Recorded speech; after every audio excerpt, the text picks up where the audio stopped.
What's up, everybody? This is Nick, and you're joining us once again for a micro mini. What are we doing, Eric? Is this a podcast or Eric? I'm joined by my friend and co-host. This is Eric.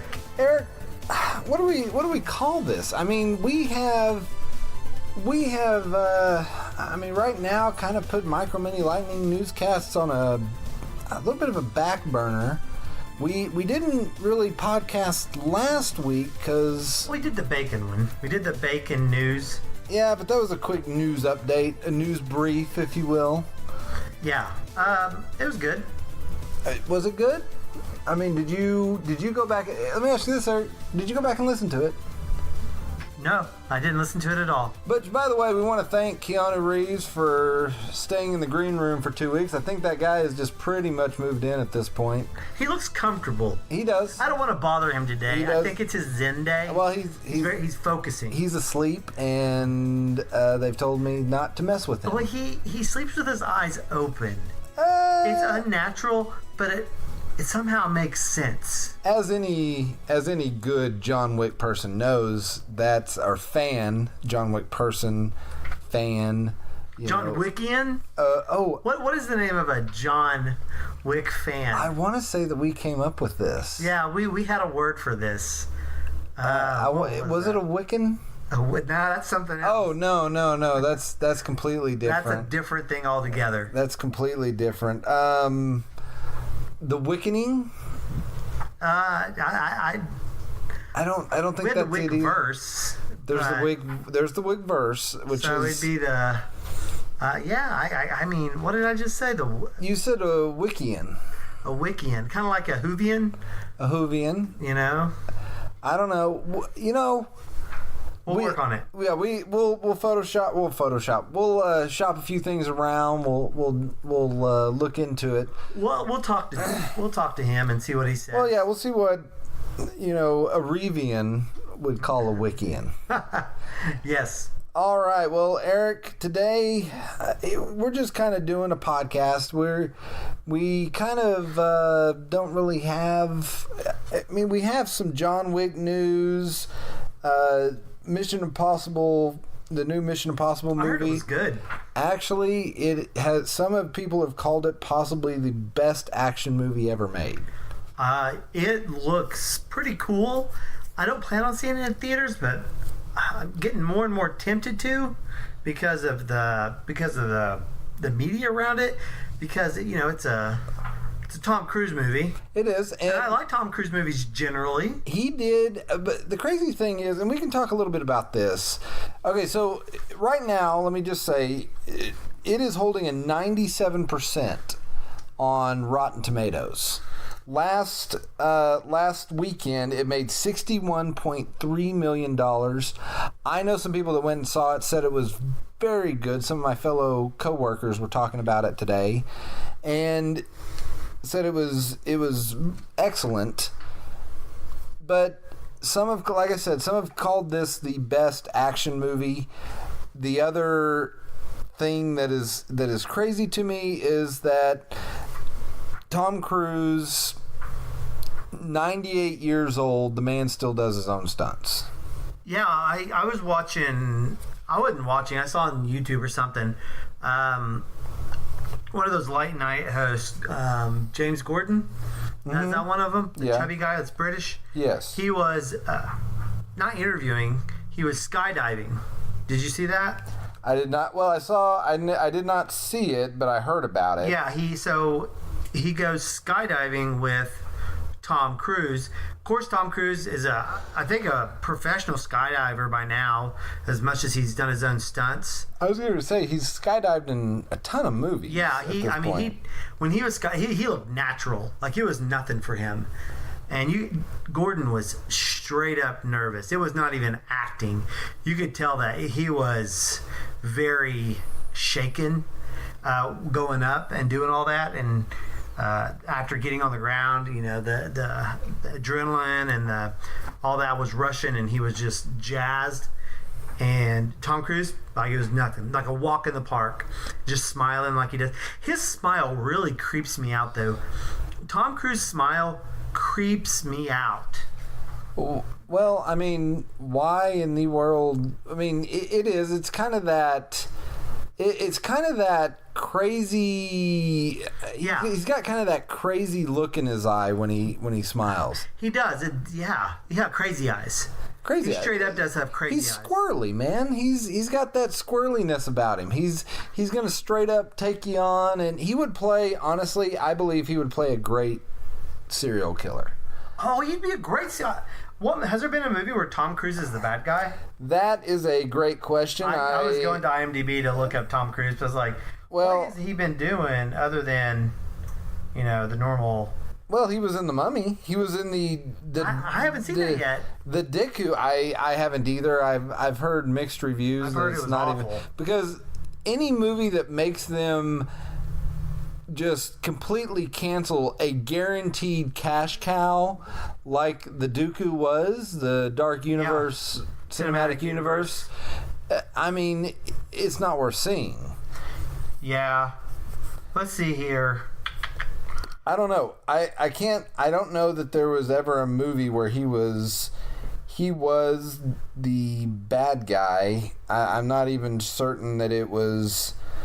I don't think. Yes, there was. I just remembered there is a movie where he is the bad guy.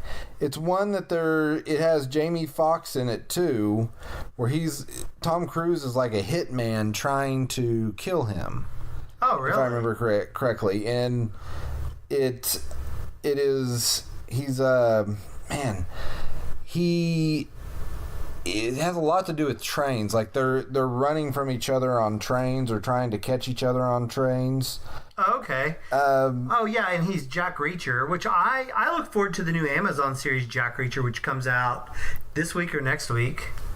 I will probably watch that. Let's see here.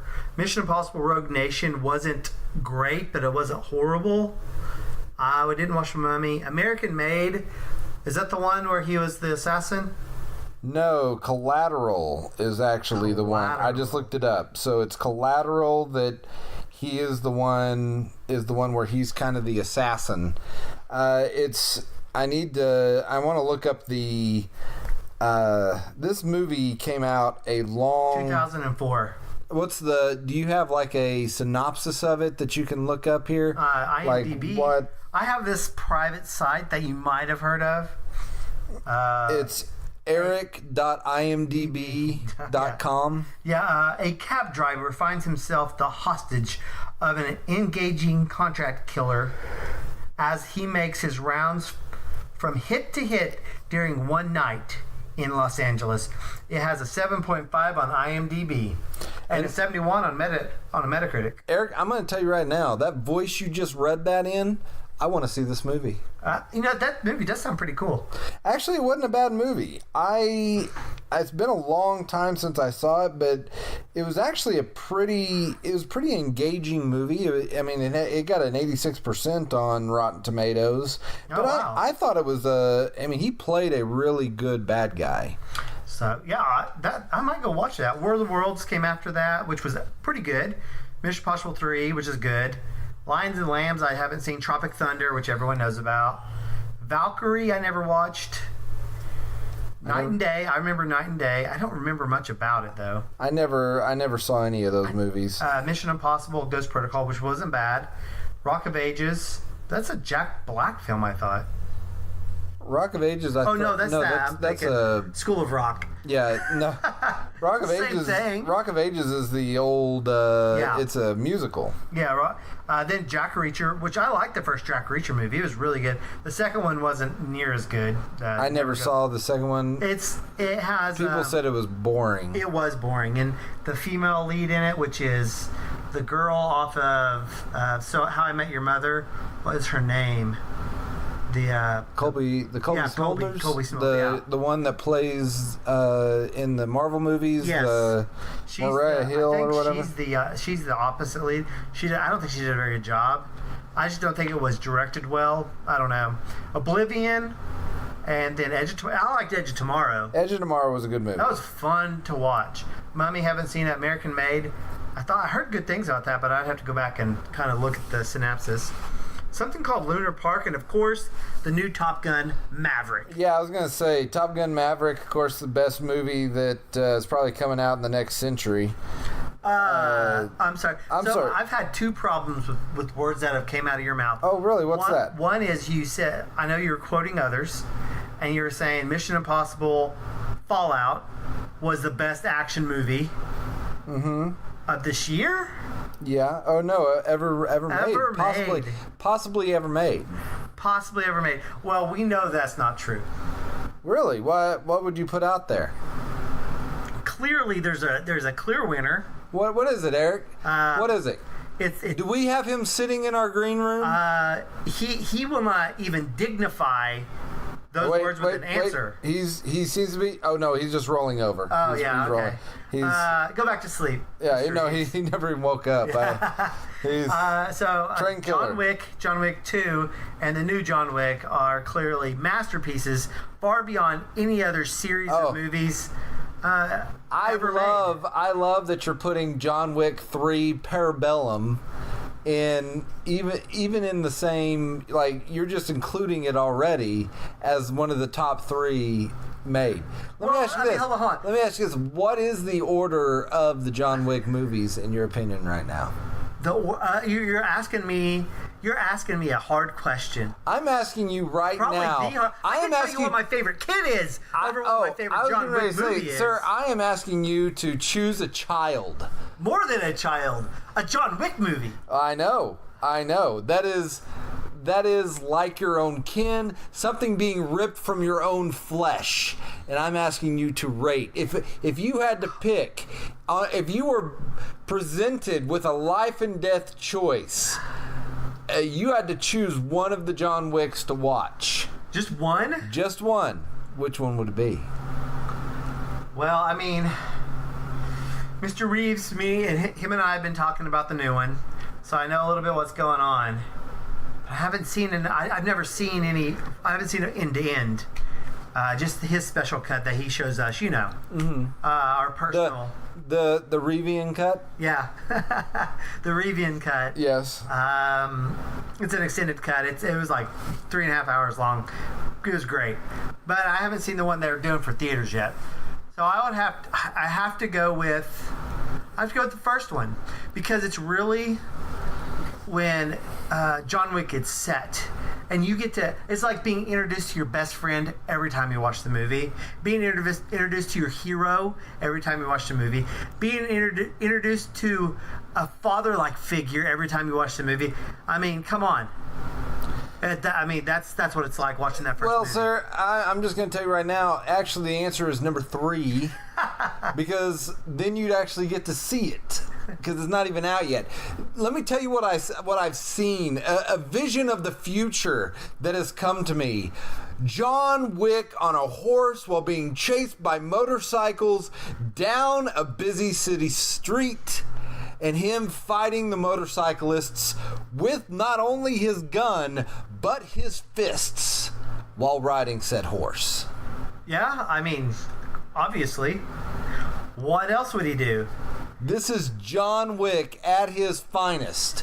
Well, John Wick like we've never seen him before on a horse. Like we've never... Every time you see John Wick, it's like you've never seen him before. He reinvents the action movie. I get it. He's a force to be reckoned with. But if you have not seen these pictures, people, if you're listening to this right now and you have not Googled this, you're missing out on something that has been described as rivaling the Sistine Chapels. All of them. These images are beautiful.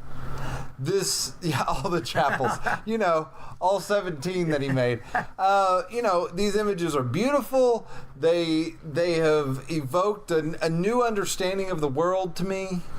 That's something that I already enjoyed. John Wick. That something I'm going to name my first child after. I love that. That's a great idea. That is a great idea. I should describe to everybody right now that my wife is currently in the room, not even fazed by that comment, Yeah, she loves it. She does. She's behind the idea of our child being named after John Wick.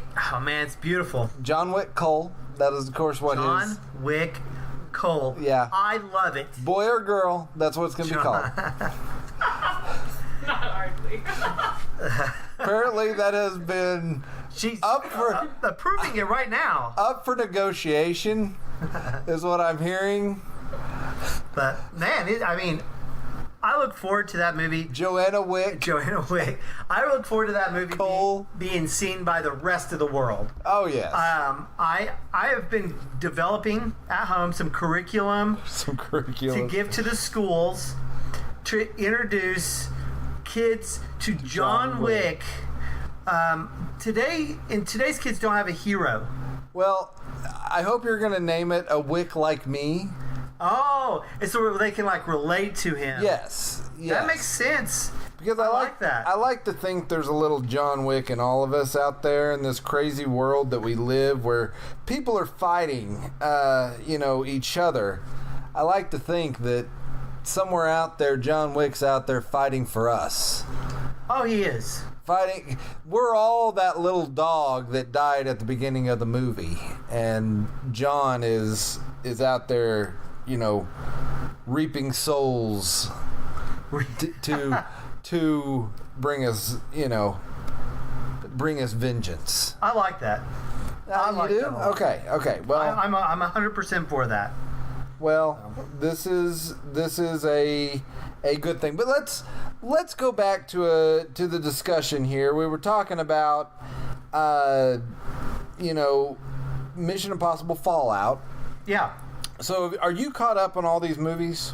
I like the Mission Impossible. I know I watched Rogue Nation.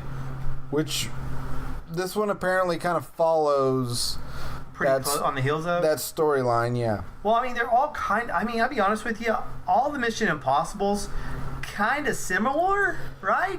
Like the first one is he's betrayed by another agent, right? Well, yeah, he's betrayed by... So, I don't know, did you ever watch the original... Did you happen to watch the original series with your father? Or did you ever see the Mission Impossible series? No. Well, there was the character John Voight played... Okay. Who ends up being who betrays him. Spoiler alert, people. Anyway, he played... That character was supposed to be Peter Graves, who in the original series was the leader. And in this, he's the leader, and made a lot of people upset that character turned bad. Why? Well, because they like John Voight? No, they liked the character that Peter Graves played, and it was supposed to be the same character. He just turned evil, but he was the one that everybody he was just a good guy in the series, and then in the movie they made him a bad guy.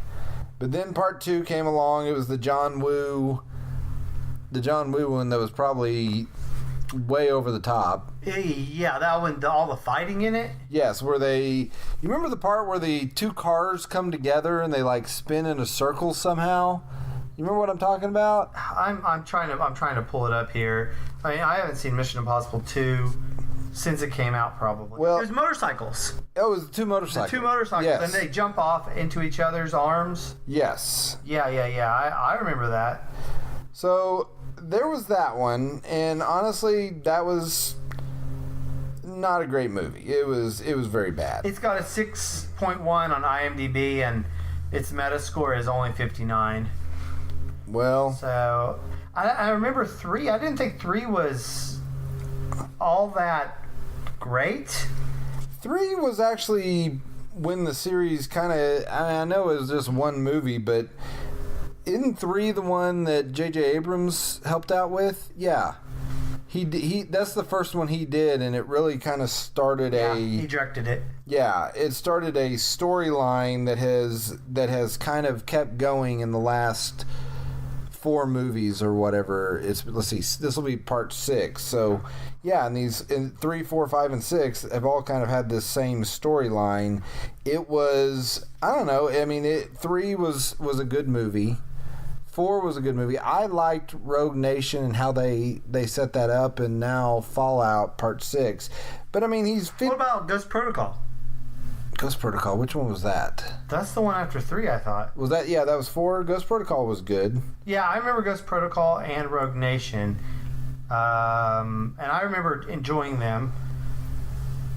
I think Jack Reacher original is better than Ghost Protocol, though. Really? Yeah, I really like Jack Reacher. Well, something about it. It was two different. I mean, but they're very similar characters. Well, I mean, you get a lot of what he plays. It's kind of him, but I mean, this is Tom Cruise. Two different storylines, really. I mean, in these movies, he's kind of all over the place. It's a lot of action. It's a lot of, punching bad guys. But in that movie, it's kind of more him solving a mystery. Yeah, I like that stuff. No, yeah, I agree. I mean, what it's doing. Think of, I shouldn't say. I know in Rogue Nation, he's really solving a mystery.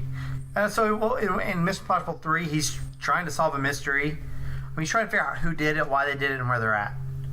It's always that, right? Yeah. So, I mean, it was much heavier on the mystery in Jack Reacher over Mission Impossible.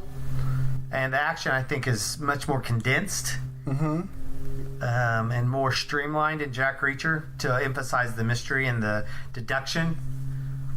But no, I enjoy him. I don't know. He's like a solid actor, I think. I mean, he's not like, I don't think has he won any, has he won any awards? Who, Tom Cruise? Yeah, like what awards, he's never got it. He got some kind of Scientology award. He did get that Scientology. I mean, he was really cool back before the Scientology stuff kicked in. But after that, man, it kicked in. I like how you like the programming. Yes. And then now, I think that's where the Crazy Eyes comes from, right? Yeah. Crazy Eyes comes from the. Yeah. I mean, well, he also, he jumped up and down on a couch. Yeah, that was kind of the thing that kind of everyone goes, what? And it was, remember that, and then that incident, and then was it? Not Mitt Romney. Was it Mitt Romney? Someone who did the gaffe. Oh man. It was a politician who goes, yeah, and on stage, and after that his numbers dived. I was just like these points that really changed trajectories on how people saw individuals. Right. I'm trying to remember what that one was. I do not know. Now he's won some Golden Globes. Okay. He's won actually 3 of those from what I've seen. He's won 3 Golden Raspberries too. What did he win his raspberries for? He won for, you ready? Yeah. Worst Screen Couple, Interview with a Vampire, The Vampire Chronicles. Okay. Then, let's see, Most Tiresome Tabloid Targets, himself, Katie Holmes, the Oprah Winfrey. And then Worst Actor, he won this year for a little movie called The Mummy. The Mummy, yeah. Oh, wow. He actually beat out Brendan Fraser's Mummy for Worst Actor in a Mummy movie. I mean, come on.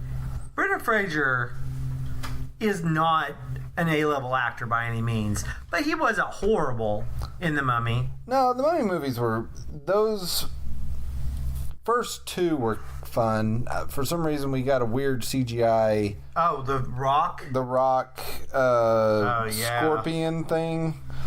Weird hybrid deal that was horrible CGI. Oh, man, it was so bad. Uncanny Valley hardcore. He has won a lot of MTV awards. Even an MTV award in Mexico for The Last Samurai. Most Gracious American in Japan. Most gracious. That's an award he won. Yes. For The Last Samurai, or in Mexico. It was actually Mexico, Gringo Mas Gracioso in Japan. He won a Hispanic award about being gracious in Japan. Yes. That's what? Yeah, buddy, that's a real award. That's a thing. I want to win an award like that. I want to know if he actually showed up to pick it up. Like, Oh, I love when they don't show up. There was a new award. I can't remember what it was. And the Academy Award for most gracious American in Japan. no, it's some things are always making new awards, and so a group had made an award, and what they did was, instead of having like all the famous people come in and all that, they would just find them and take it to them. And they show up, I think it was Danny DeVito, and he's like, hey, you won this award. And he's like, who are you? What is this? And they're like, no, you won this award. This is a joke. And they're like, no, you won this award. And he's like, I'm not taking your award. And I just like leaves. Buddy, I got great news though. Yeah, I could definitely see that. I'm sorry, I was looking up something here. He does have 2 awards that not many people can say they have and probably will never get again. Blockbuster Entertainment Awards. What? Apparently, back in 1995 until 2001, Blockbuster Entertainment Incorporated was giving out awards. I mean, it. That's pretty interesting. Wow. Buddy, this is something. Maybe that's the one Danny DeVito won and didn't want to take. Buddy, it's good to know that Blockbuster Video has something out there that, I mean, it has something you can hold on to. Something that, besides being mentioned in Brooklyn Nine-Nine as the stock that Peralta's uncle left to him. Oh, yeah. Well, I read recently, or saw that there were still like 1 Blockbuster or 2 left, I think, and it's in like Alaska. Seriously? Yeah, I don't remember if that's right or if I'm just making that up, but I feel like that's something I saw recently, is that there's still 1 or 2 Blockbusters left and they're in Alaska. So Alaska is holding on to the greatest store ever existing? Oh, you are not wrong. There are Blockbusters, but they are set to close. Oh, that's probably why I heard about them. Blockbuster is closing its final remaining stores in Alaska. Man, when is this closing? Part of me wants to fly out there for a vacation just to relive going to a Blockbuster Video. Well, actually, I knew a guy that managed a Blockbuster Video. Goodness, in the early 2000s. I want to say late 90s, early 2000s. And I was talking to him about it, and he's like, yeah, I used to work for Blockbuster. I was like, oh, what was that like? He goes, I knew they were going downhill when I was working there. I became a man, and I saw the software they used to manage everything. He goes, it was from the 80s. It barely worked. They're always having problems with it, and they refused to upgrade it. Uh-huh. And he's just like, they were the cheapest like company he had ever worked for. They treated their employees horribly. And he's like, he's a guy that worked quite a bit, and they had promoted him, and they wanted him to become like a regional manager, and he turned all that down. He's like, I'm not doing it. And he was like a kid going to college. I think he eventually left college and got a really good job doing something else and finished up later on as an adult. But he's just a hardworking guy. And he was like, I'd never seen a company ran so poorly. Wow. Well, I mean, I can understand that. So, Blockbuster, I didn't know this. Blockbuster canceled, I guess filed for bankruptcy in 2010 and started closing places down. The last one in Texas shut down past January. The 2 in Alaska are shutting down, and now just 1 Blockbuster remains. Where? Bend, Oregon. Oregon? Bend, Oregon. I don't know anything about. I don't either. Oregon. But it's strange. So I'm looking at these pictures people have posted on Twitter because people have apparently gone out here and looked at these things to see what, just to relive that there's a Blockbuster someplace. It's weird to see a Blockbuster with recent movie posters in the windows. Oh, yeah. It's like you drive by like a gas station that's been shut down for a long time and it just has the old price up and you're like, right. That looks weird. It's like the opposite, but the same thing. Right. It's weird to look at this and just see this. I don't know. Like this one has a Doctor Strange poster up, which that's not. This person who posted this is doing a. Well, it's a new movie to Blockbuster. 2017 was when this was posted, but it's so strange to see. Yeah, it's new to Blockbuster. Yeah, I like that. I mean, it is weird. It would be weird. Like this person, I've actually put hashtag going back in time. Oh. Like it would be weird to go back.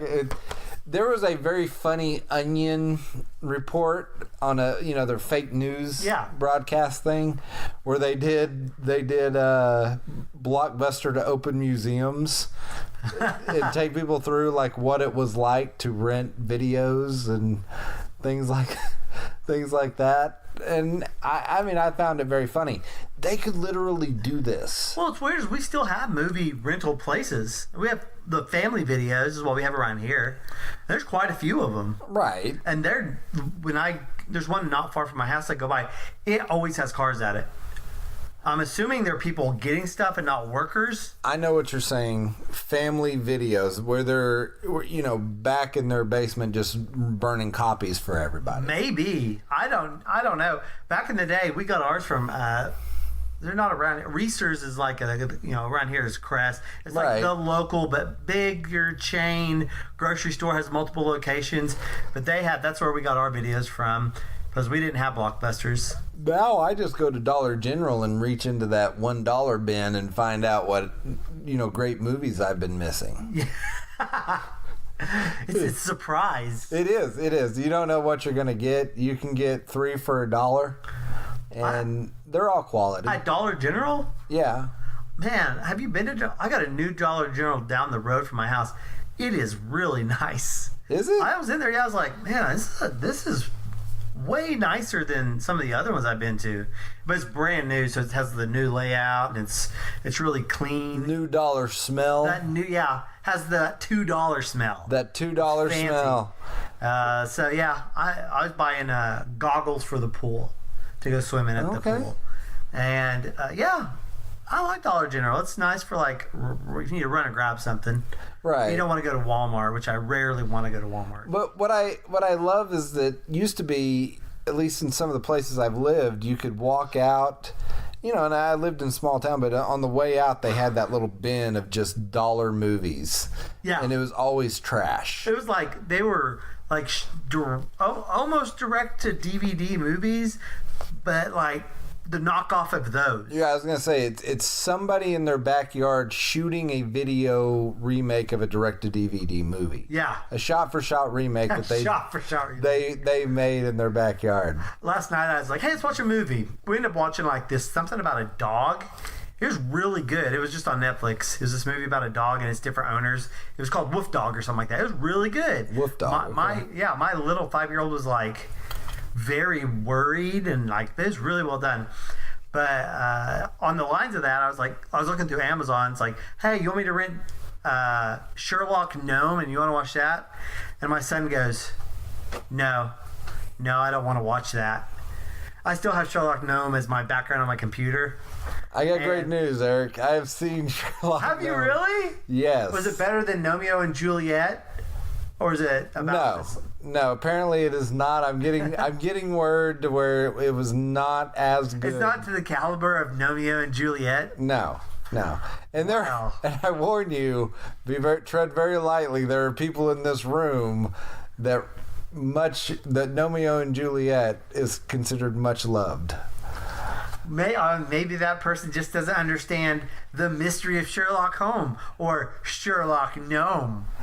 Well, don't worry. Romeo and Juliet, they show up in this. They help Sherlock Gnome. Oh! Oh, did your person who enjoyed it immensely, a tear come up and kind of roll down the cheek? Remembering all the memories from Romeo and Juliet? I can't say that it did. Did you see it in the theater or did you rent it? No, we rented it. Okay. I'm gonna be honest. Whoa. I didn't, we rented it. We enjoyed it. I enjoy more watching her watch it, but I was completely lost because I had never seen Romeo. Oh, you didn't understand the dynamics. No, I didn't. I mean, this is obvious. It is a continuation of the story of Romeo and Juliet, a direct sequel, some would say. And I didn't know the nuances, the subtle nuances of who these characters were, what their motivation was, Eric. I know. I like how they put out a movie, the Romeo and Juliet movie before Sherlock Gnome. It's like a prequel. It's it was really made as a movie to support Sherlock Gnome. I just wish they would have put out more. It was a setup movie for Sherlock Gnome. Kind of like the Avengers and all the other movies that kind of set up a nice Avengers movie. Truly, they're building up to another movie, I believe. Oh, are they? Yes. Gnome Wick. No, that would be the bomb. It would. They are going to break his gnome dog. Shatter him. And it's going to be Romeo and Juliet and Gnome Wick destroying all the other bad gnomes out there. Were there bad gnomes in the Sherlock one? Yes. It's like the first one is obviously Romeo and Juliet. They're just opposing forces. I was curious of what was the driving factor in Sherlock Gnome. I'm assuming it's a mystery. There is a little bit of a mystery. There's a Moriarty character that I was never able to figure out what exactly he was. It was like a weird Cabbage Patch Kid mixed with pudding. Okay. It was some weird spokesperson. Pudding Patch Kid. I like it. Okay. I like it. But he was some mascot of something, and he was jealous of the gnomes. I don't know. It was really weird. I like it.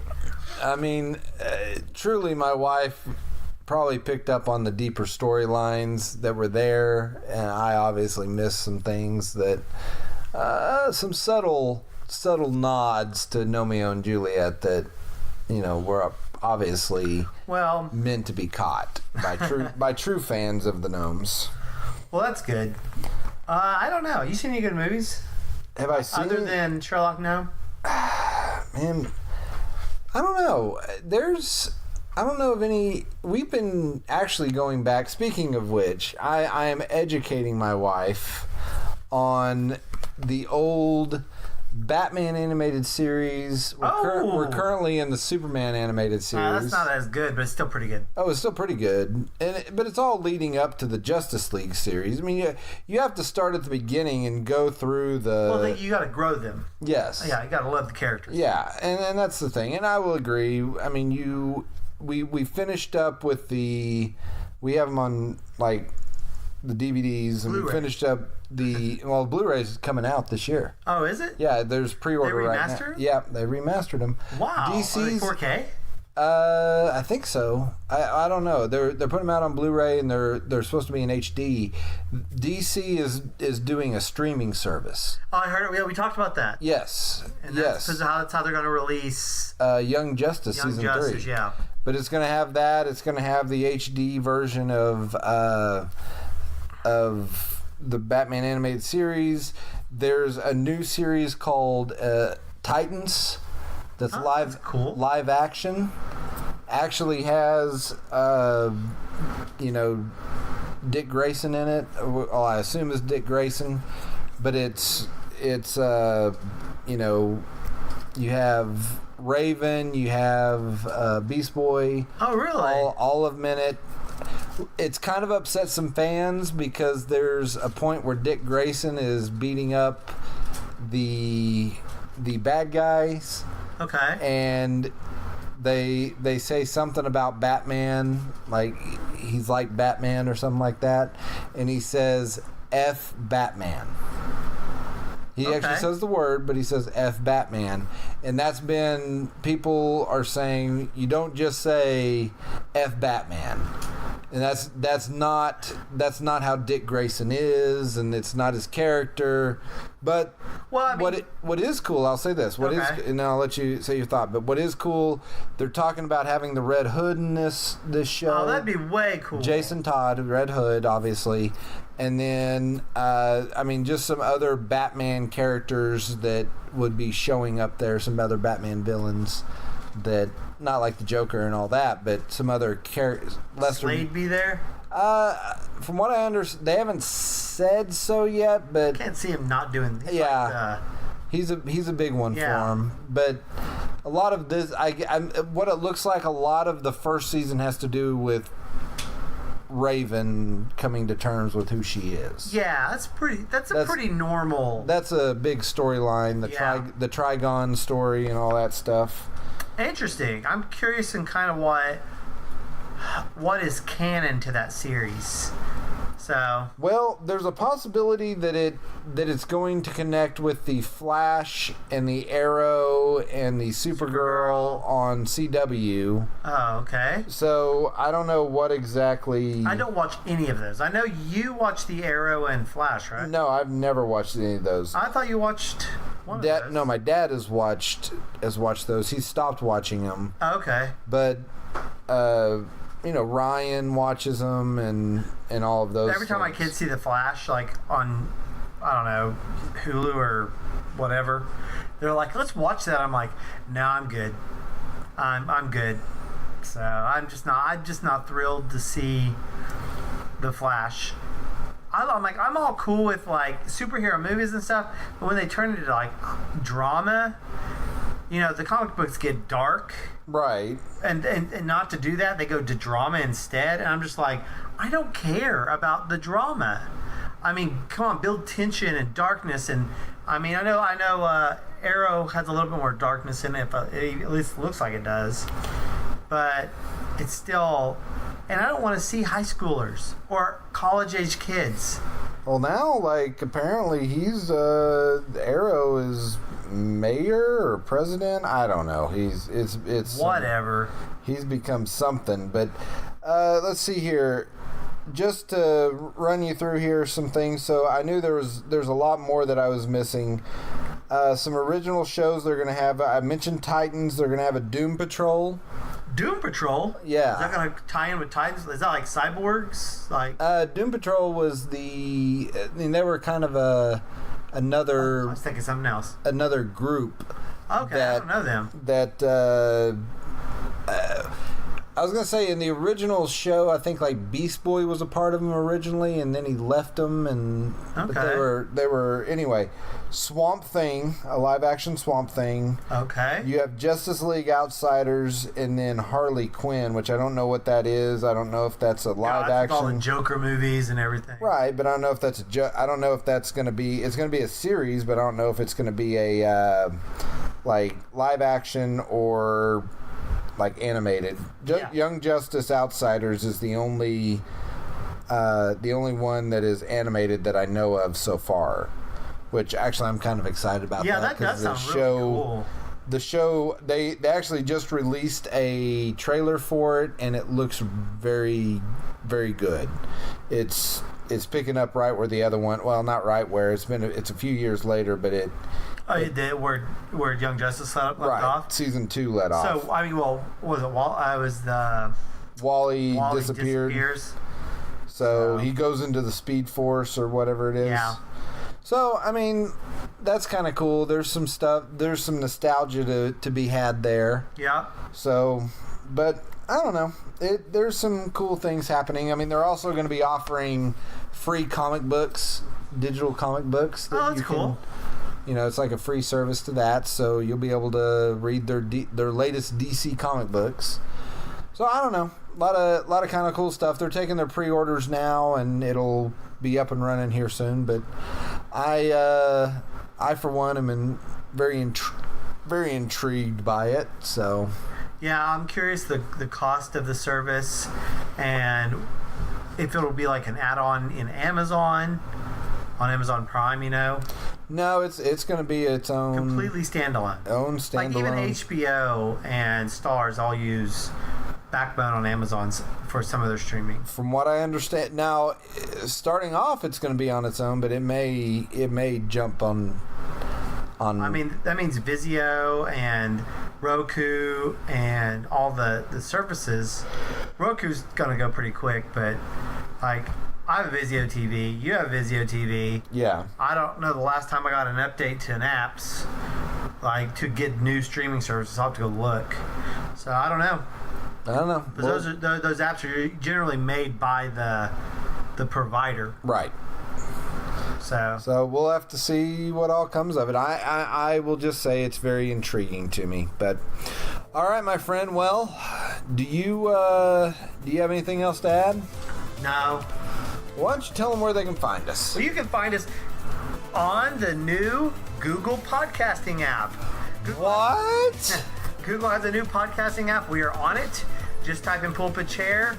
When I did it recently, we were, even though we typed in the name perfectly, we were way down the search results, but I checked it today and we were number 1 when we typed in our name, which is nice. We're moving up, baby. Moving up.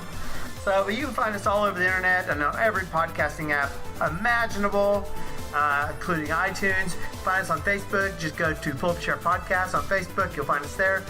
We have our own website, puckpodcast.website, pucpodcast.website. And you can find us on Twitter at Pull Up a Chair Pod. Just tweet at us, and you'll find us there. Oh, Keanu, no, hey, no. We don't have time for you tonight. Sorry, buddy. All right, well, once again, we apologize to Keanu Reeves. Thanks for being here. No, just get comfortable again. But we thank you for listening, and we hope that you have yourself a great day. Bye.